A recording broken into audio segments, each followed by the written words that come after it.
Muy buenos días, mi nombre es Antonio Guarás, soy el autor del Sistema Impulso y este es el primero de una serie de vídeos que espero que sean cortitos, en los cuales me gustaría hablaros de por qué debéis darle una oportunidad al Sistema Impulso y de qué manera creo que podéis aprovechar las mecánicas que trae y de alguna manera, pues bueno, que convenceros de que os animéis a probarlo y aprendáis a usarlo un poco con mi guía, ¿de acuerdo? En este primer vídeo me gustaría hablaros de una serie de decisiones que se tomaron en el diseño basándome en los objetivos a los que quería llegar, en uno muy concreto, que sería el tipo de juego que se quería crear. Y para ello comenzaría mi análisis hablando, pues bueno, de la división de los tipos de juegos más comúnmente aceptada dentro de la teoría rolera, ¿de acuerdo? Que nos divide los juegos en ludistas, simulacionistas y narrativistas, ¿vale? ¿Qué parte tiene Impulso de cada uno de estos tres ejes? Y qué parte creo que trae que queda obviada o no tenida en cuenta del todo dentro de este sistema, ¿vale?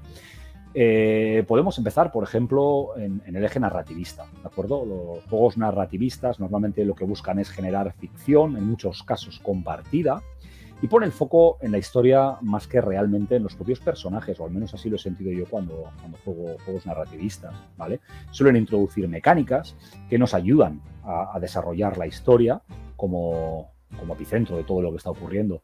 Por ejemplo, podríamos poner los secretos inconfesables de Kult, la gestión de las deudas en sombras urbanas o realmente prácticamente la mecánica del éxito parcial en los PBTAs está poniendo siempre foco más sobre la historia que sobre los propios personajes o la resolución de las mecánicas, ¿no?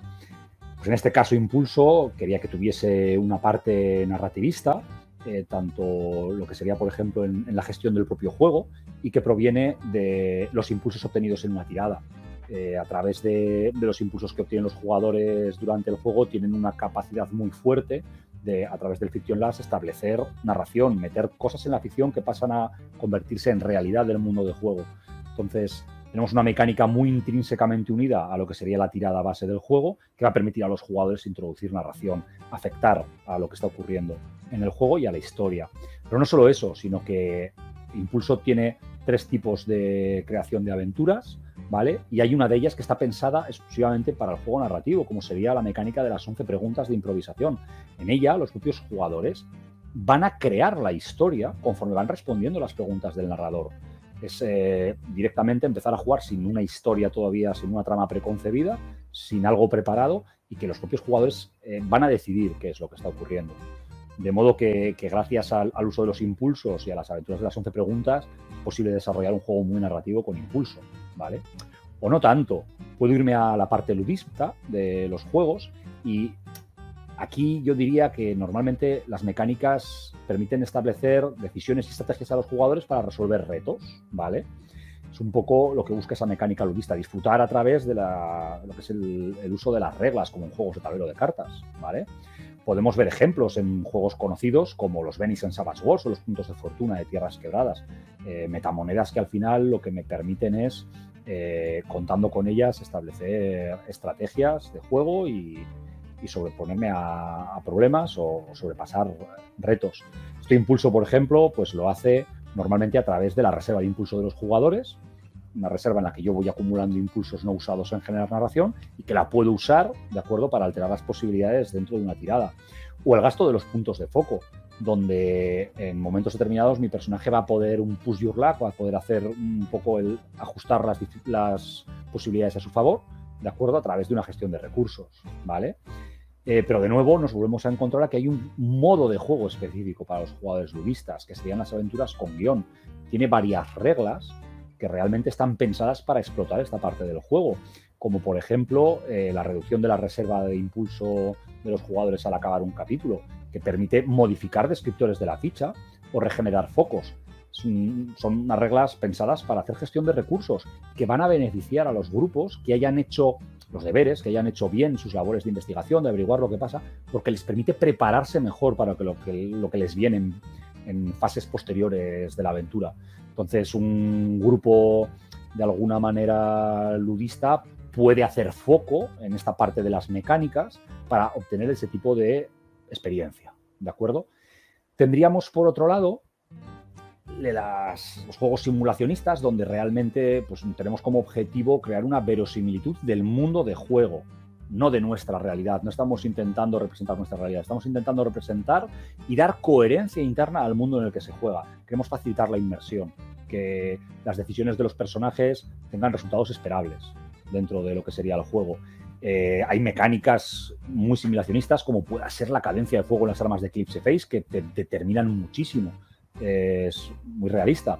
El sistema de daño de RuneQuest, que puede hacer que te partan un brazo o una pierna, no es un sistema abstracto de daño, sino que entra en detalle dentro de los daños que sufre el personaje jugador, o incluso el tamaño de las armas de Mitras. ¿De acuerdo? Son mecánicas simulacionistas que lo que buscan es dar coherencia. Es realmente muy complicado que intentes detener la porra de un gigante con tu escudo, por tamaño, por inercia, por fuerza, va a ser complicado, ¿vale? En Impulso, pues bueno, también tenemos mecánicas simulacionistas, como por ejemplo, intrínsecamente a la tirada base, que es la situación de conflicto, tenemos cómo se generan las dificultades y cómo se activan los descriptores. Está muy pensado para dar coherencia al juego si así lo quieres, ¿de acuerdo?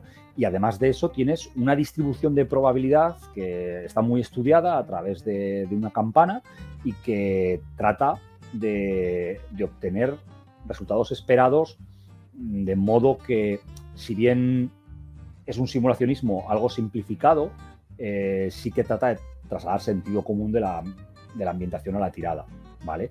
También tiene, de alguna manera, un tipo de aventura destinado a intentar transmitir ese simulacionismo que serían las aventuras en rutas, donde los personajes, sobre todo, van a ver que todos los actores importantes en la historia tienen una agenda, esta agenda se va a desarrollar, el mundo no se está quieto, se mueve y permite a los jugadores, de alguna manera, sentir esa inmersión en el mundo de juego, gracias a que sus actos están constantemente cambiando, moviendo a otros actores, en este caso personajes no jugadores, ¿vale?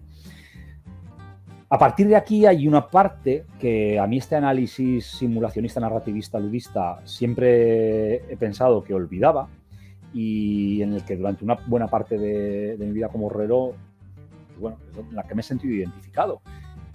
A mí personalmente no acaba de importarme en demasía la historia como tal. Para mí es un telón de fondo para mi personaje, ¿de acuerdo? La historia está bien, cuanto mejor sea la historia, más aporta, pero me importa más mi personaje que la historia que estamos contando.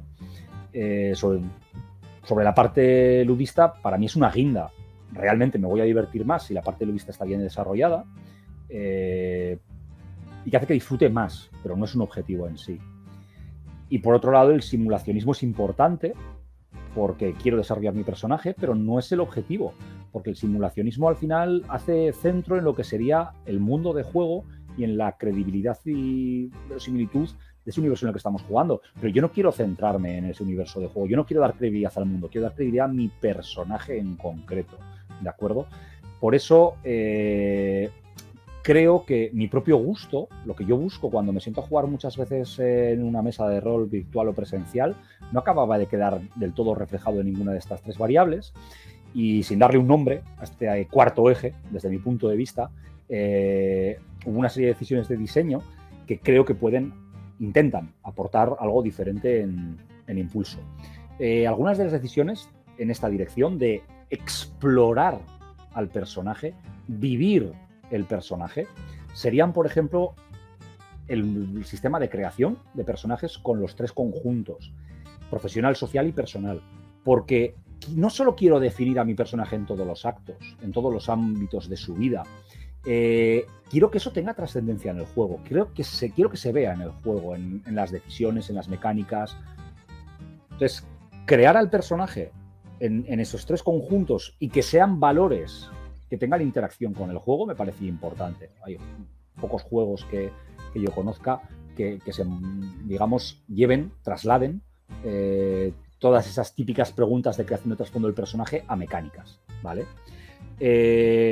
Otra decisión sería dar un peso muy fuerte a los focos y al ego, porque quiero que las emociones del personaje lleguen a afectar, tienen que trascender en el juego, y sobre todo quiero que hagan un camino que sería empezar por la interpretación, pasar a la toma de decisiones, hasta el momento de llegar a verse representados en la resolución.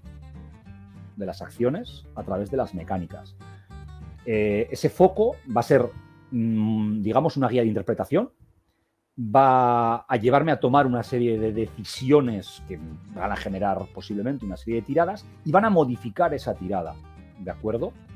Y también el ego, que es un ejemplo de voluntad, coraje, convicción, cordura, etcétera, pues la decisión de diseño hace que realmente lo importante no sea caer o mantenerse, sino el viaje.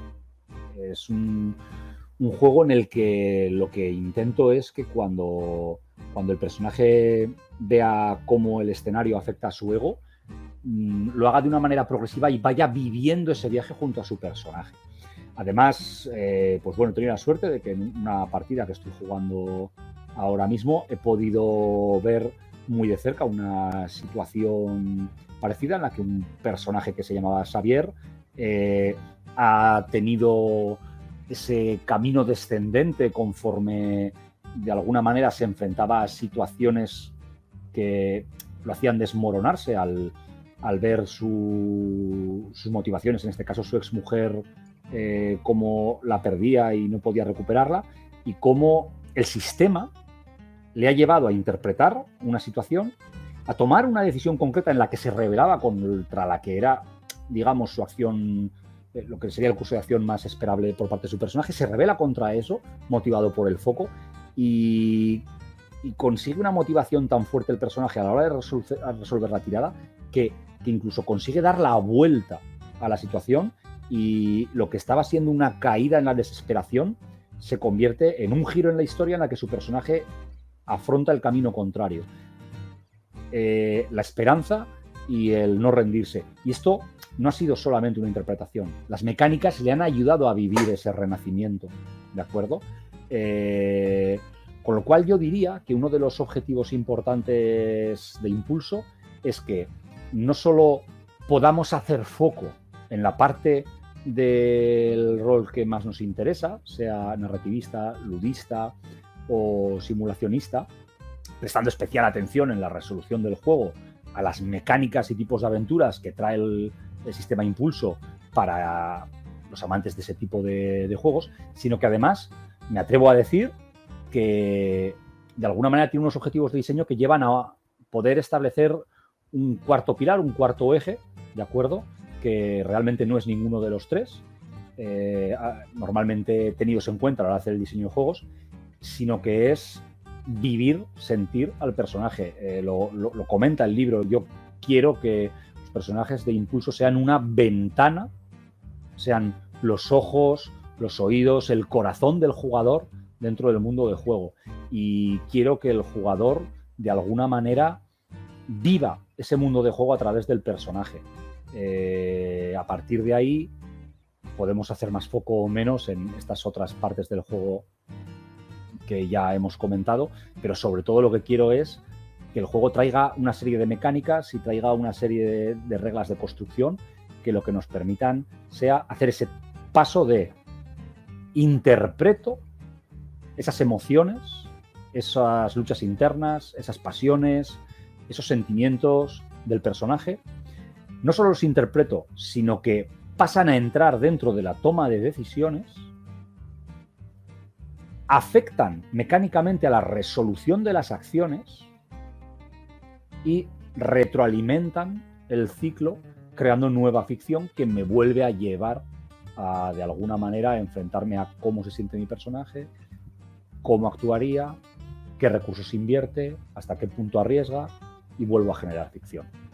Así que espero que esto os haga pensar un poquito acerca del sistema Impulso y que penséis que da igual lo que os importe, lo que más os atraiga, lo que más queráis desarrollar dentro de una partida de rol, ¿de acuerdo? En Sistema Impulso hemos pensado en ello y hemos intentado, en la medida de lo posible, darte mecánicas y tipos de aventuras para focalizarte en aquello que quieras experimentar cuando te sientes a jugar a rol con tus amigos y amigas. Espero que os haya gustado el vídeo y espero poder hacer muchos otros en los cuales, pues bueno, ir desgranando poco a poco todas estas herramientas de las que hoy hemos dado las primeras pinceladas para ayudaros a sacarle partido, a sacarle jugo a este juego, ¿de acuerdo? Muchas gracias y espero vernos pronto.